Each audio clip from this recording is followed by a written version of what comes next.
கிறிஸ்துவுக்குள் பிரியமானவர்களே, உங்கள் அனைவருக்கும் ஆண்டவராகிய இயேசு கிறிஸ்துவின் நாமத்தினாலே அன்பின் வாழ்த்துக்கள். கர்த்தருக்கு மகிமை உண்டாகட்டும். இந்த நாளிலும் கூட நம்ம ஆண்டவருடைய வார்த்தைக்கு நேராக நம்ம கடந்து போவோம். சங்கீதம் 143 10வது வசனத்துல நம்ம வாசிக்கிறோம், உமக்கு பிரியமானதை செய்ய எனக்கு போதித்தருளும். நீரே என் தேவன், உம்முடைய நல்ல ஆவி என்னை செம்மையான வழியிலே நடத்துவாராக. இது ஒரு ஜெபம். தாவீது கர்த்தரை நோக்கி ஒரு விண்ணப்பத்தை ஏறெடுக்கிறாரு.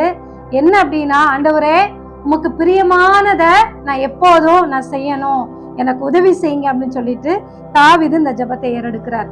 இன்னைக்கு நம்ம அநேக நேரங்கள்ல ஆண்டவருக்கு பிரியமான காரியங்களை நம்ம செய்யறோமா அப்படின்னா இல்ல, இது என்னுடைய வாழ்க்கை, நான் தான் முடிவெடுப்பேன் அப்படின்னு சொல்லி பல நேரங்கள்ல நம்முடைய சுய புத்தியினால, சொந்த புத்தியினால ஆண்டவருக்கு பிரியமில்லாத காரியங்களை தான் நம்ம சில நேரங்களை முடிவெடுத்து நம்ம செய்யறோம். ஆனா ஆண்டவருக்கு பிரியமா செஞ்சோம் அப்படின்னா அவர் நம்முடைய பாதையை சரியா நடத்திட்டே போவாரு.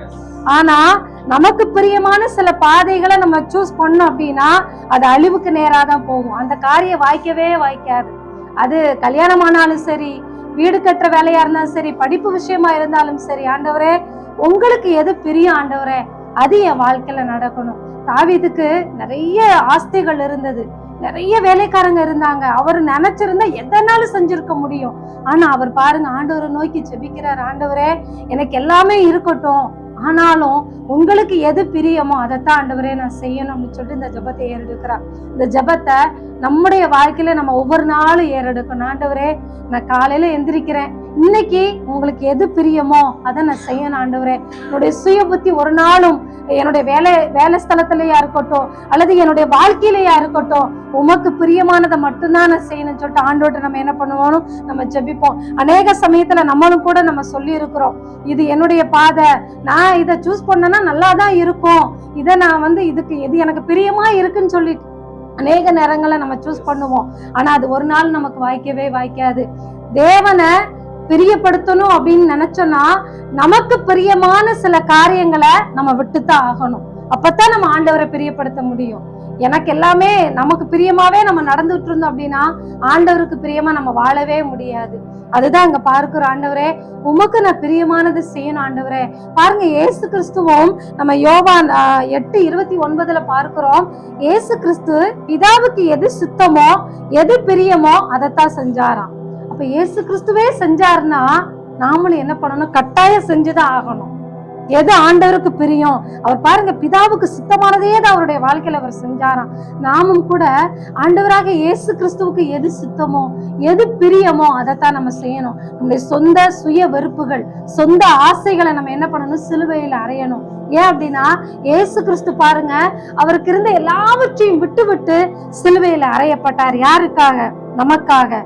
அவருடைய அவருடைய சுயத்துக்காக அல்ல, நம்ம செஞ்ச பாவத்துக்காக, நம்ம செஞ்ச அக்கிரமத்திற்காக, பாவ சேற்றில கிடந்த நமக்காகத்தான் அவர் அந்த சிலுவையை ஏற்றுக்கொண்டார். அப்போ நமக்காக சிலுவையை சுமந்த ஆண்டவருக்காக நம்ம எதை செய்யணும் அப்படின்னா ஆண்டவருக்கு பிரியமானதை ஒவ்வொரு நாளும் செய்யணும். ஆனா அந்த உலக ஆசைகள் அநேக நேரங்கள்ல ஆண்டவருக்கு பிரியமான காரியங்களை செய்யவே விடாது. நம்ம அந்த உலகத்துலதான் வாழ்ந்து கொண்டு இருக்கிறோம். ஆண்டவருக்கு இன்னைக்கு நான் பிரியமா செய்யணும்னு சொல்லிட்டு நம்ம நினைச்சிட்டு இருக்கும் போதுதான் பல போராட்டங்கள், பல பாவமான காரியங்கள் நமக்கு வரும்.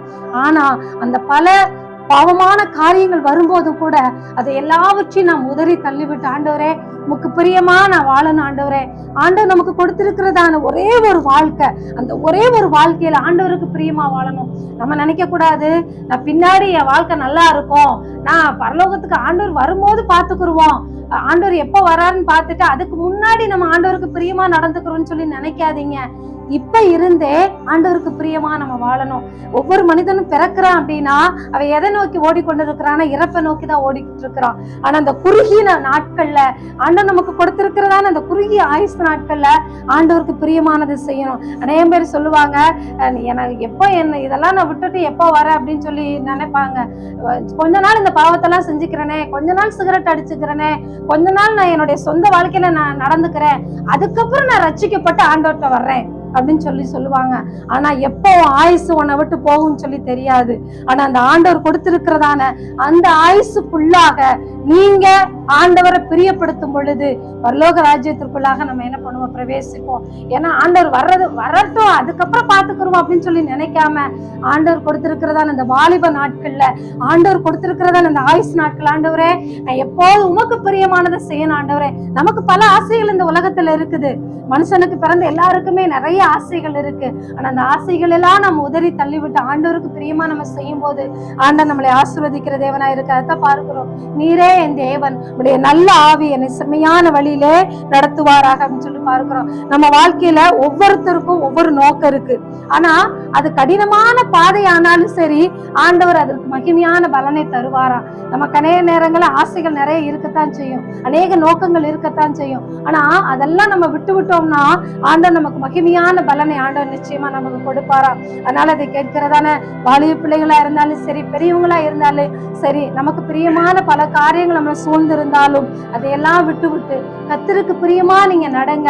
கர்த்தர் அநேக ஆசீர்வாதங்கள்னால, அநேக நன்மைகளினால நம்மள ஒவ்வொரு நாளும் ஆண்டவர் வழி நடத்தி வருவார். அதைத்தான் இங்க பார்க்கிற, ஆண்டவரே உடைய நல்ல ஆவி என்னை செம்மையான வழியில நடத்தட்டும் ஆண்டவரே. மனுஷனுக்கு நிறைய ஆசைகள் இருக்கு, நிறைய வழிகள் இருக்கு. ஆனா அவன் சூஸ் பண்ற இதைதான் பொறுத்து இருக்குது. இந்த சைடு கெட்ட வழி, இந்த சைடு நல்ல வழி அப்படின்னா, கெட்ட வழியில அநேக நன்மைகள் இருக்கு, அநேக ஆசீர்வாதங்கள் இருக்கு, அதாவது இந்த உலகத்துல நான் வாழக்கூடியதான நாட்கள்ல நிறைய ஆசாபாசங்கள் இருக்கத்தான் செய்யுது. ஆனா அதையெல்லாம் விட்டு விட்டு ஆண்டவருடைய வழி எதுவோ அதை நம்ம சூஸ் பண்ணும்போது, இந்த உலகத்துல நமக்கு ஆண்டவருடைய வழியை சூஸ் பண்ணும்போது பல போராட்டங்கள் இருக்கத்தான் செய்யும். ஆனா அதை நீங்க சூஸ் பண்ணி போகும்போது ஆண்டவருடைய ஆசீர்வாதங்கள் நிச்சயமாக நமக்கு உண்டு. கர்த்தர் இந்த வசனங்களின் மூலமாக நம்ம ஒவ்வொருத்தரையும் கர்த்தர் ஆசீர்வதிப்பாராக. ஆமென்.